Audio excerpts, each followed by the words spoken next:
So there we are at the Wyndham Hotel on July 13th. This is the day after. I think it's a day or 2 days after sleeping on a bus, at the bus stop, on a bench. Actually, We have to talk faster, baby. We have to talk faster. right? Um, do we stop? No, keep going. Just talk Okay. fast. So, we were asking the Lord, all right, where are we supposed to go next? And he said, go back to the Airbnb that he had told us about when we first came to Wichita. We reached out but couldn't book. But even in that, man, God's instructions and how we think the outcome is what we think it is not necessarily. Because when we tried to book, it provided a chance for us to clear up a misunderstanding the host had about our actions that we weren't even aware of. Yeah. Right? So it was such a cool way of preventing offense from taking root, unknown offense on our part, sort of thing. And then we're like, all right, God, apparently we're not staying there. So where do you actually want us to stay? And he told us to go back to the New England Living Center, the one where we had stayed at before the night before The the night bus at the stop. bus station. Right? And then what happened from there, baby? Well, I saw John, the guy who God had told us to follow onto the bus, and we talked. I told Chanielle that I wanted to invite him for dinner. I felt God saying invite him for dinner. And then the next day, you went down. Yeah, I actually felt led to go downstairs and sit for a while, right? And while I was on a call, I saw John again. This was the guy who had given us $5 to pay for a ticket after God, whatever, Yeah. right? So I invited him to dinner, and John said to me, "Thanks, but no thanks. I'm a recluse, and you don't have to pay me back." And I was Yeah. just like, "Okay, right." So, mission accomplished, right? We invited him to dinner. All right. But then I was down in the lobby on a different call, and hey, Jody. And so he came searching for me. He interrupted my phone call, as a matter of fact. John did. And he introduced us to his pastor. God told him to support our mission. He gave us $100. We invited him to dinner again, and with the understanding this isn't to pay you back, this is just for fellowship.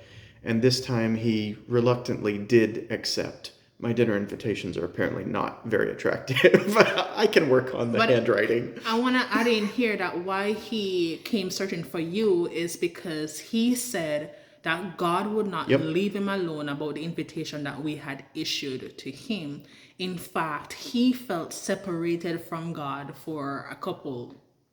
Well, which is it? Did God not leave him alone, or did he feel separated? He said he felt separated, right? And so we invited him to dinner again. And then as we are sorting out the time in our dinner, he says to us, hey, God just told him to give us some money to support our mission. I'm like, what? And he hands us some money.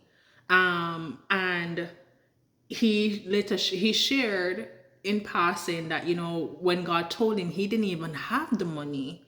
And he said, God, I'm not getting paid, etc. And he said, the Lord said to him, give them some money, give them this amount to support the mission. And so he borrowed the money to give to us, right? Until payday, you know, right? And so we had wild faith. That man, he heard the Lord and you just move. Yeah. So we had dinner and he shared more about himself, and we got the Lord. Man, we had such a beautiful communion. We got to minister to him around some wounds that the Lord is healing him around. And the thing that was extremely shocking for both of us, he shared that this was the first time in his entire life that he has been invited to dinner. Yeah. It was, there was a lot there. He ended up offering to let us leave some stuff with him, leave some bags with him. God had told us to cut down on our luggage again for the third time, something like that. I don't know. And so we left some things with him, and God told you to ask if he knew anyone we could donate clothes to. And so it was all through that. And so he invited us the next day to spend some more time, and Shanielle said, Recluse, nothing. Like, this guy doesn't have a recluse bone in his body. That's just trauma being healed right there. So it was really wonderful to see and to experience.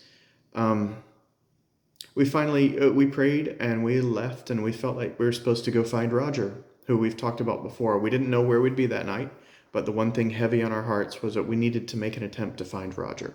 Yeah. And the time with John was just such a sweet, wonderful time where God showed us in how many ways we plant seeds and we don't always get to see what they're about. But sometimes some of these things are on the other person as well. John said no the first time. We thought, okay, well, we've done our job, and we had, but God wanted him to say yes. And God brought him around to being able to say yes. And we had a wonderful time.